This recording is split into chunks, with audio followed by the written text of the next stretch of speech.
Hey, my name is Jeff, and we are so grateful that you've chosen to join us today at Rainier View, and we are continuing a series called True Virtue, and we're looking at some of these virtues that sometimes get a little bit forgotten in our world or that we want to see more of, and today we are talking about the virtue of integrity.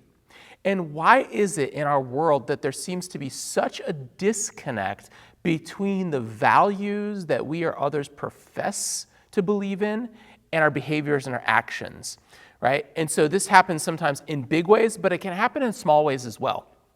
I was reminded of this recently when I had a large flat screen TV, normal size one, that wasn't working anymore and I needed to get rid of it. And so I have a value that is biblically derived that we are called to care for creation, that it's God's creation and we should do our part to care for it however we can.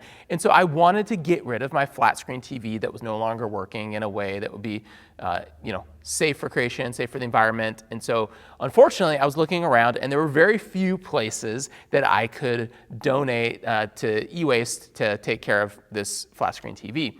And so the first place I just felt like that's a lot of money to get rid of one item. But there was another business I finally found that would do it for cheaper. And so I called them up and I said, hey, that's what I want to do. Oh, yeah, we take TVs all the time, no problem. There's a fee. Yep, I know, I'm good with that. Great, you just bring it down, pull up, we'll take care of it. So I do that. I load this thing up, I shove it in the back of my Explorer, I take it down, I pull it out, I put it on a dolly, I wheel it inside, and I get to the counter, and the woman who's working there, she begins typing or pulling something up on her computer. And I'm waiting, and I'm like, what?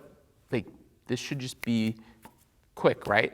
And so she says, we can only take up to a certain size TV. What size is your TV? I'm like, normal size. I just want to donate this in the right way and get it recycled the right way.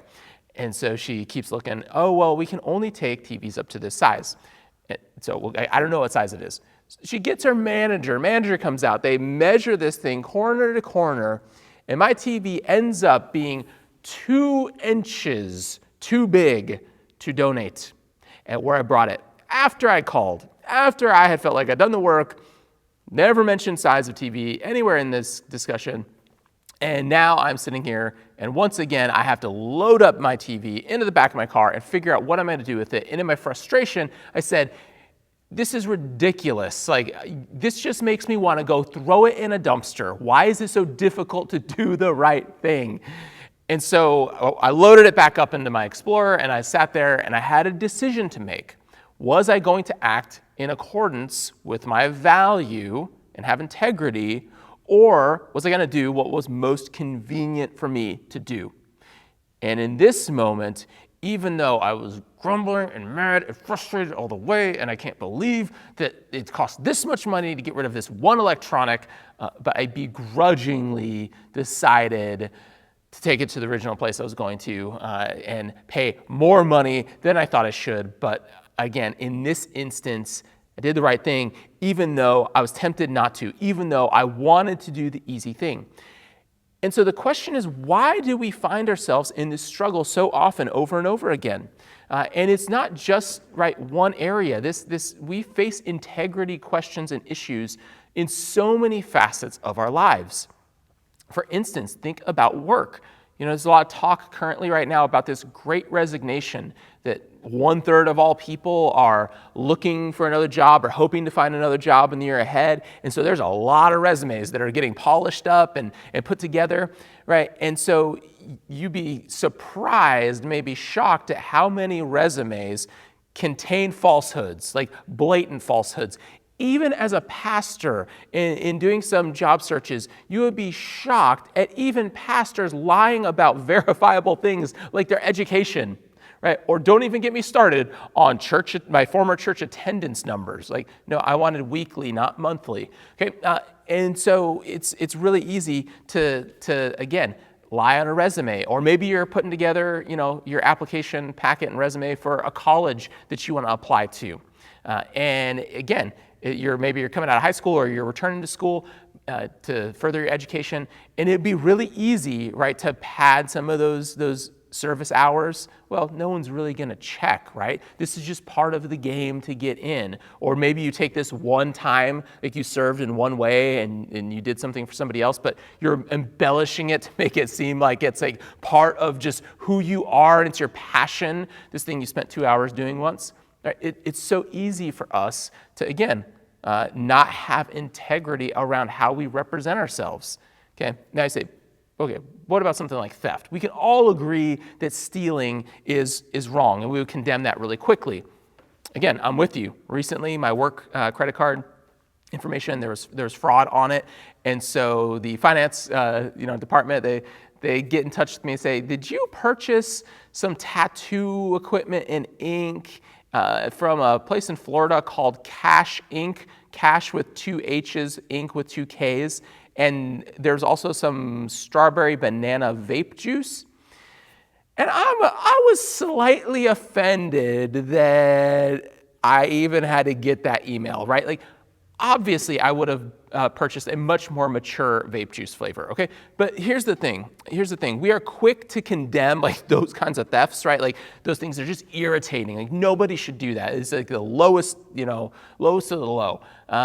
But what about the other ways that we engage in taking advantage of something for our own benefit, right? Maybe it's just as simple as you've been mooching off a neighbor's Wi-Fi for quite a while now, and you justify it by saying, well, if my neighbor didn't want me to use their Wi-Fi, they should have a different password than password. Or get a little bit more personal, right? Like, how many of us are using somebody else's Netflix or Hulu account, like beyond the amount that we're supposed to, or any streaming service, right?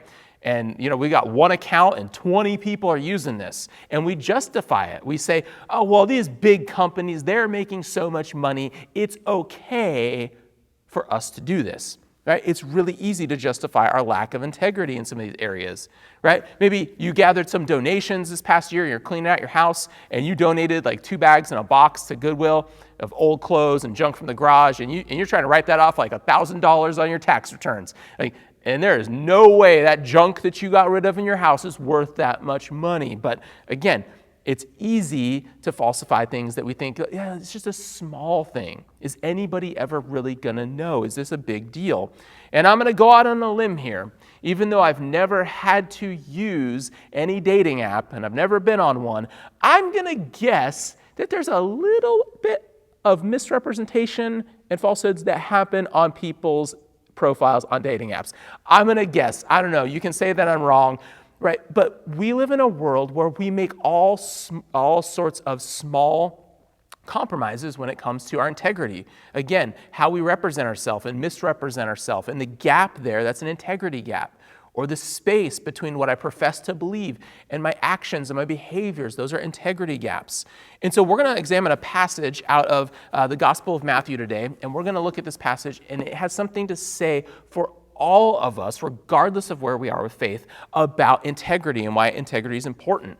And the lesson we're going to see in Matthew 23 is worth its weight in gold, because no matter if we've been following Jesus for decades or we are not sure where we're at with faith in God this morning, integrity matters whether we realize it or not, because you're either moving towards and you're going to correct course when you're off course to become a person with greater integrity, or you're going to continue to see that gap widen in your life, and eventually a personal collapse will come, and it's going to bring pain into your life and the lives of others. We don't want that for you. That's why we're taking a look at Jesus' words here and why they're so important.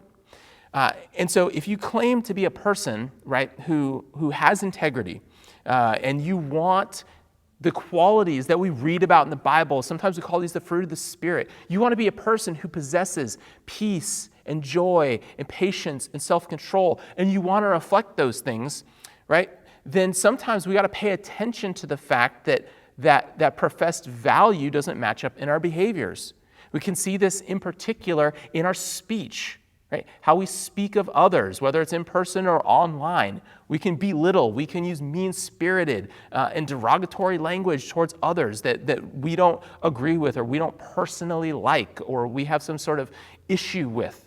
Or we can prop up leaders who use hurtful words and divisive language, and we prop them up like they're doing something good, even though we profess that those are values that we don't believe in. Those are integrity gaps. We have to pay attention to those and correct those if we're going to live our lives on the kind of foundation that God says is going to last, is going to allow you and I to weather whatever storms that we face in our lives. Because the reality is that integrity in our inner lives actually can be reflected in sometimes how we talk about structures and buildings. We talk about structural integrity. And there's a local example here back in 1940 of the original Tacoma Narrows Bridge, where the structural integrity had been compromised, that the way this thing was built was not going to last. And it was well aware of this case because its nickname for the bridge was Galloping Gertie. That is not a good nickname for a bridge. Okay, this thing rolled like full-on waves with a little bit of wind. And so as they were looking at what was going on with this bridge, and like we can't really have people drive over this, right?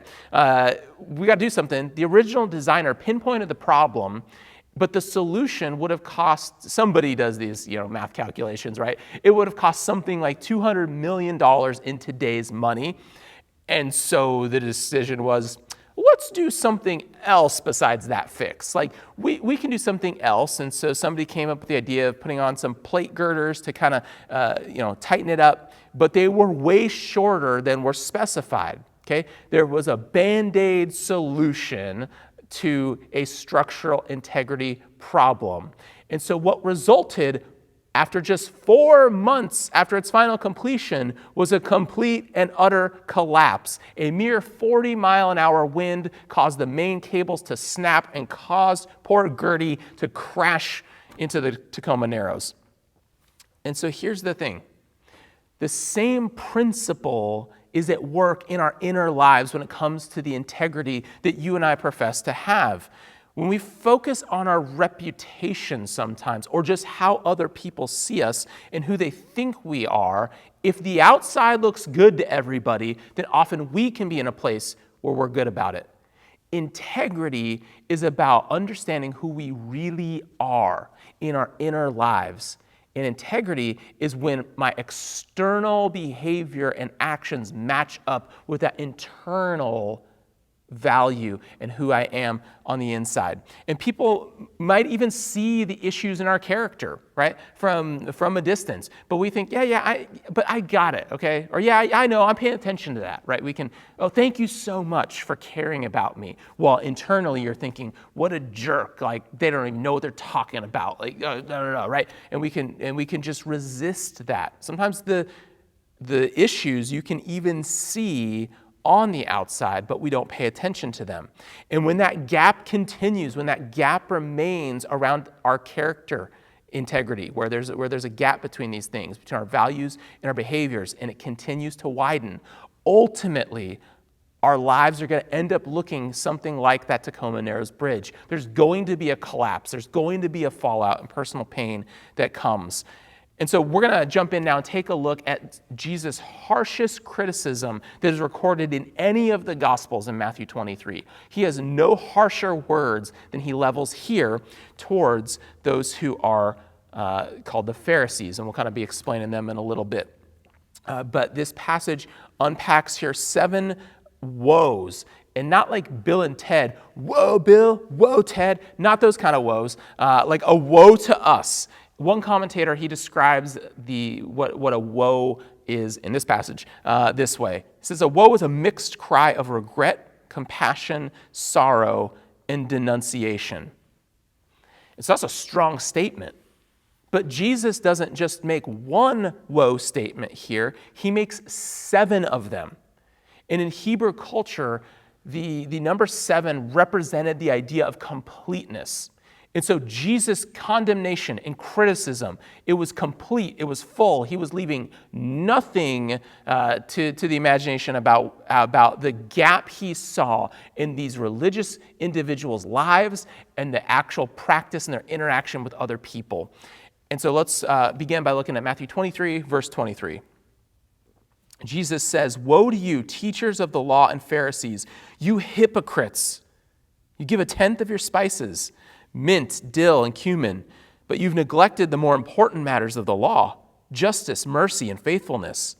You should have practiced the latter without neglecting the former. You blind guides, you strain out a gnat, but you swallow a camel." And so we're kind of picking up in the middle of Jesus' woes against the Pharisees here. And in the middle of this is a prime example of the lack of integrity that these religious leaders possessed. Because they were focused on keeping the rules, that they were doing everything perfectly, okay? And so that they didn't have to pay attention to what was going on within them, nor their interactions with other people. And so what is Jesus even talking about here? Like, this, that you're straining a gnat but you swallow a camel. Like, what is going on here? And so we need to understand the background to this comment. See, in Leviticus, which is one of the books in the Jewish scriptures, or what we call as Christians the Old Testament, in the book of Leviticus, we read some laws that had been given to the people of ancient Israel, and one of those laws was to not eat any winged creature that crawls along the ground, mostly because probably they're gross, okay, and they carry disease, and that God didn't want his people, again, to be exposed to disease unnecessarily. But there's this rule here. And so the Pharisees were so fixated on rule keeping that they'd get their strainer and they would pour their wine through it before they would drink any of it. Now, I don't want a gnat in my wine either, but this seems a little extreme.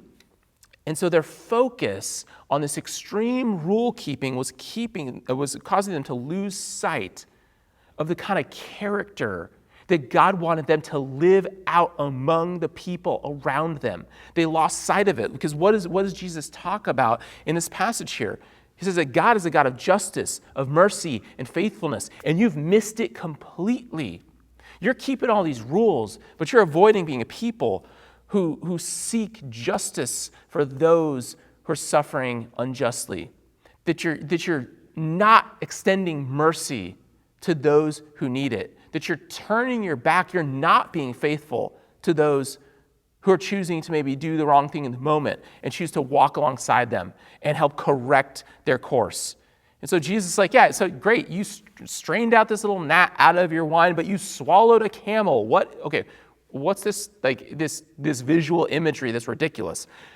The camel would have been probably the largest of any unclean animal that would have been off limits for the people of ancient Israel to eat. And so this is the point that Jesus is making about this, with this kind of ridiculous visual imagery here. He's saying, look, you can keep all of these minute rules and you can lose your moral foundation completely. You can be completely off base. And that's what this word picture gives us. Because here's the deal. Once you've traded having true integrity, like a match between your values and your external behavior, and you trade that for rule keeping, it is really difficult to correct course and get back to that. Because it becomes really easy in our lives to begin pointing at other people. No, they are the problem. Those idiots, those people, they're the problem, not me, because I've created a set of rules for myself that are right. And so if you don't agree with them, then you are the problem.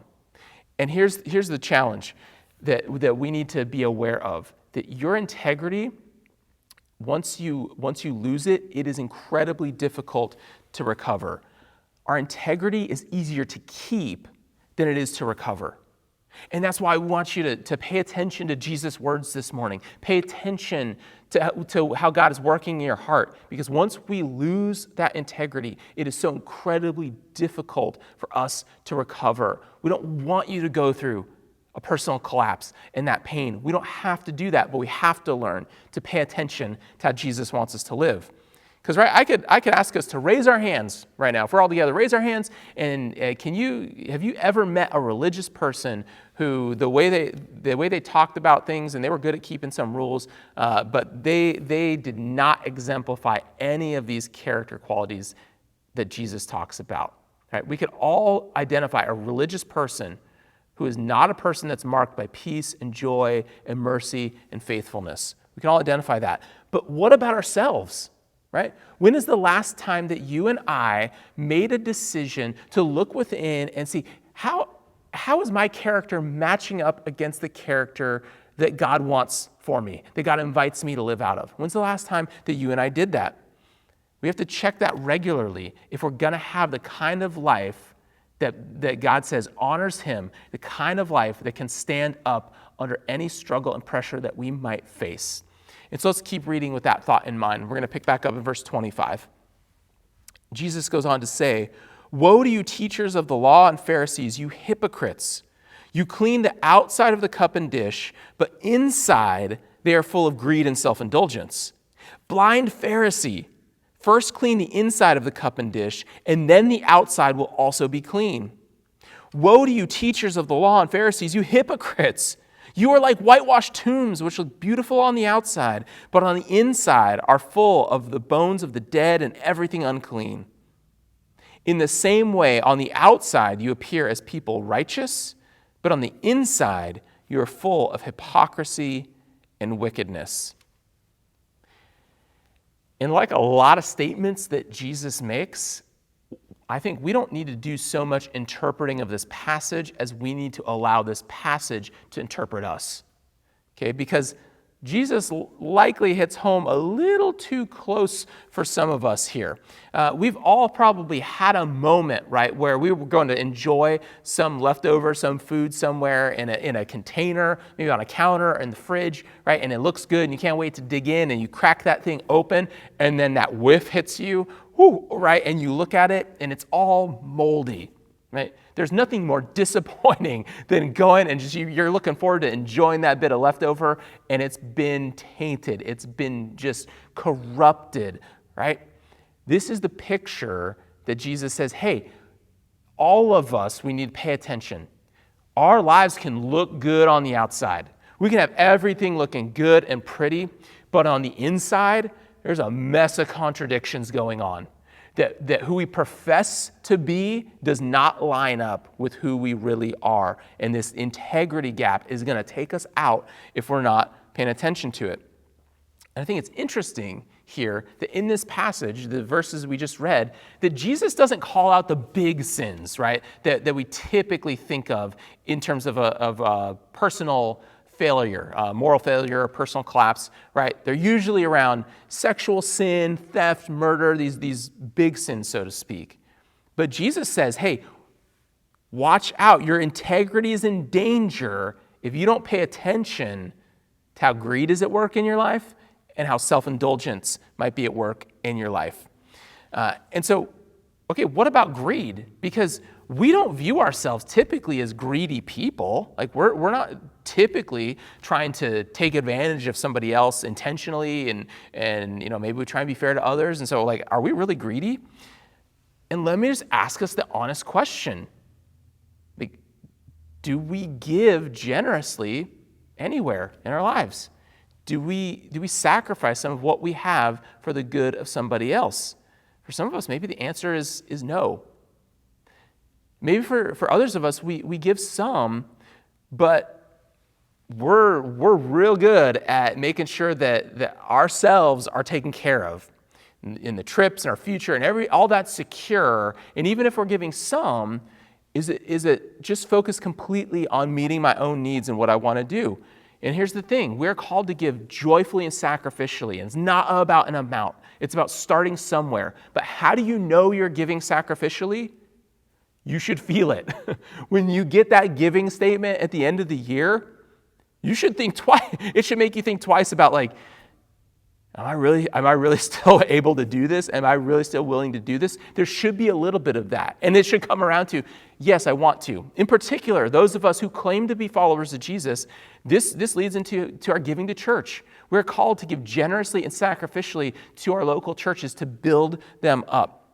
But if we're in a spot where we're not paying attention to that, where we're just kind of like focused on what we want to do, and the next car we want to buy, and the next, amazing trip we want to take, and make sure we got the latest whatever. Like, are we putting the first things first from God's perspective? Okay, we got to pay attention. Is there an integrity gap? Okay, maybe Maybe not greed, okay? Maybe there's a little bit in there, but definitely not self-indulgence, right? Like, we're not a self-indulgent people. We're not buying luxury things and spending money on ridiculous items. None of us fall in the category of self-indulgence, right? And so it'd be interesting if Jesus was walking among us, like if he went down to, the mall with us or wherever we shop, or he just, was over our shoulder looking at what we're putting in our Amazon cart. Like, what would he pick up in terms of like what our mindset is? Because I think the issue of self-indulgence, where it hits us today, is that we participate so much in a consumer culture that makes my happiness front and center stage, that it's about what I want to do. Think about all the times that you've heard this phrase in church, maybe, or I've heard this phrase in church, right? Well, Pastor, I'm just looking for my needs to be met at a church. Like, I'm just finding that church is going to meet my needs, right? If that's our mindset, the church exists for me, we're participating in the same kind of arena of self-indulgence, this consumer mindset. When I make faith all about my own personal fulfillment, I've missed the boat. Jesus would be saying, danger, pay attention. You've got an integrity gap there. You're not living with integrity. Again, if that's our mindset in terms of our faith, we're heading for a collapse, just like that Tacoma Narrows Bridge, because we're not paying attention to the integrity in our lives.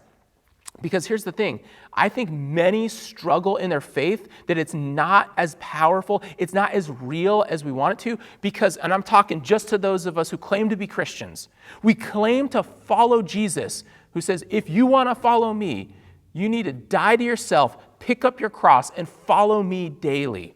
We say, yeah, that's what we want to do. And yet then the way we engage with faith is that we make it just something that's all about my own personal fulfillment, my own protection, right? Something that is for me rather than a call to die to myself for the good of others, okay? And so this consumer culture mindset, this is part of the self-indulgence where so many bounce from church to church looking for what might work for me. And I'm not saying that there's never a season to do that. I'm just saying we need to pay attention to, are we doing that because we're participating in a consumer culture and we're not even aware that we're engaging with this kind of self-indulgent behavior?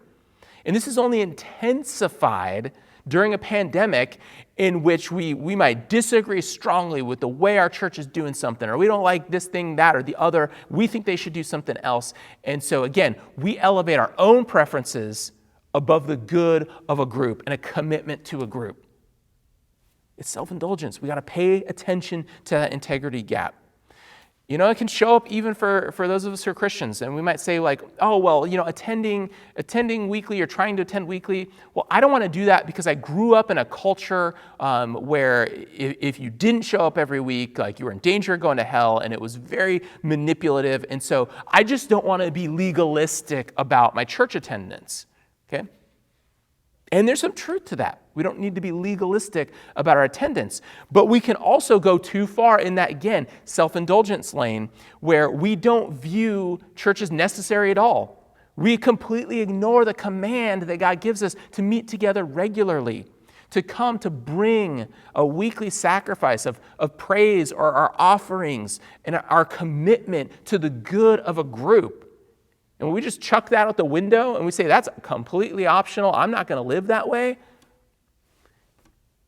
that's a bit of this self-indulgence that might be in the cup we've got to pay attention to.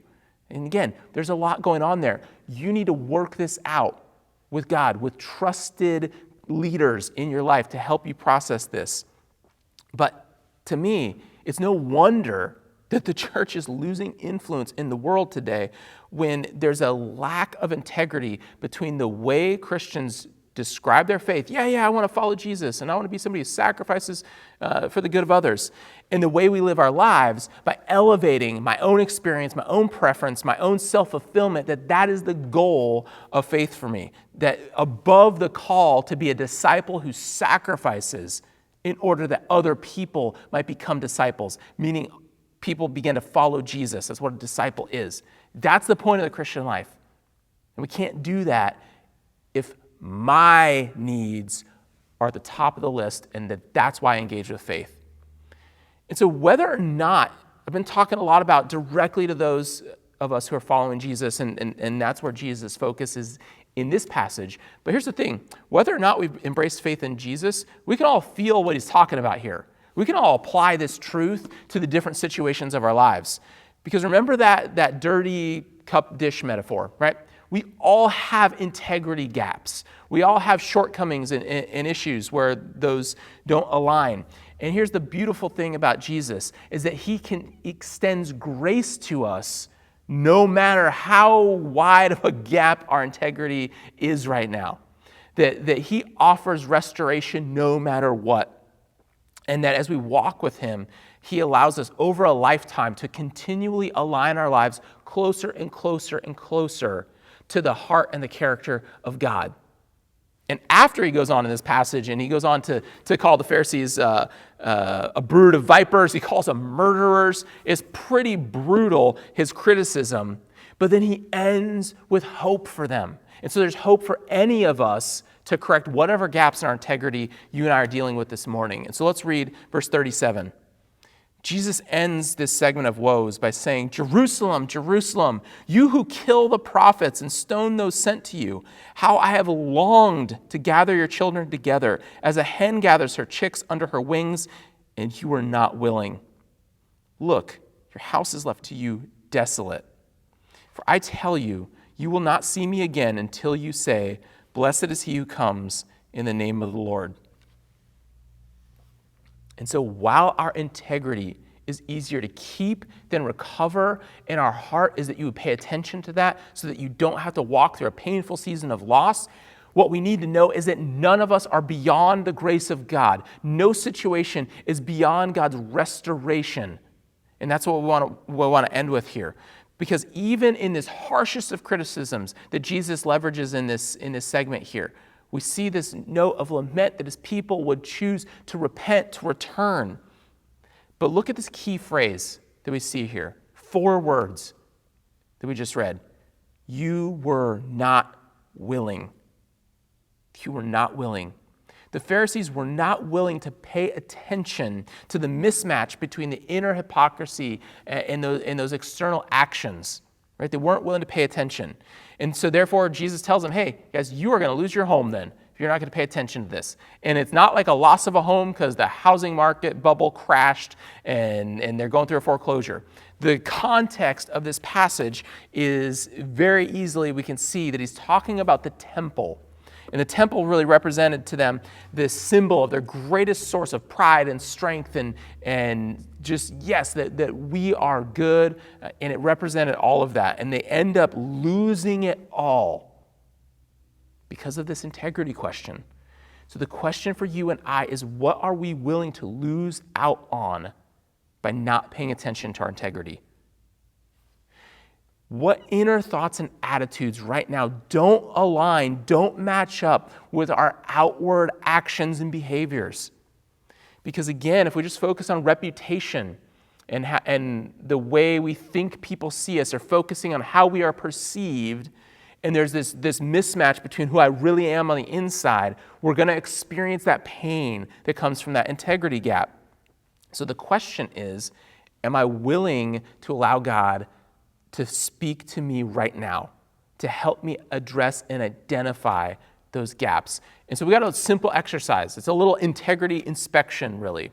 And so we're going to encourage you to look at just a few verses from one of the Psalms in the Old Testament in the Bible. And the Psalm really will reveal those gaps if we sit with it. We're going to encourage you in the next 48 hours to take 20 minutes and to take these few verses and go on a walk and have a conversation with God about this, or find somewhere quiet and sit with them. Because I think one of the reasons we struggle with integrity, it actually begins with not having any space to just be quiet, to pause, and to reflect. And so in the next 48 hours, find 20 minutes and have this conversation with God based upon these verses. Let me read them to you now. Search me, God, and know my heart. Test me and know my anxious thoughts. See if there's any offensive way in me, and lead me in the way everlasting. And as you just pray each of those lines and allow God to reveal what he wants to reveal as you go through that, allow him to speak to your current state of integrity, to where there's a gap. And in particular, pay attention, even if it's just a small nudge, a small, maybe you're perceiving it like as a thought or an impression, but pay attention to in particular, 3 kind of categories as you're spending time with this prayer. But first, pay attention to where you're most offensive. Secondly, pay attention to the things that you don't want other people to know. And then lastly, pay attention to what you criticize of others. And again, remember that your integrity, it's easier to keep it than it is to recover. This week, spend some time walking through this, allowing God to do an integrity inspection on your inner life so that you can become a person of greater integrity.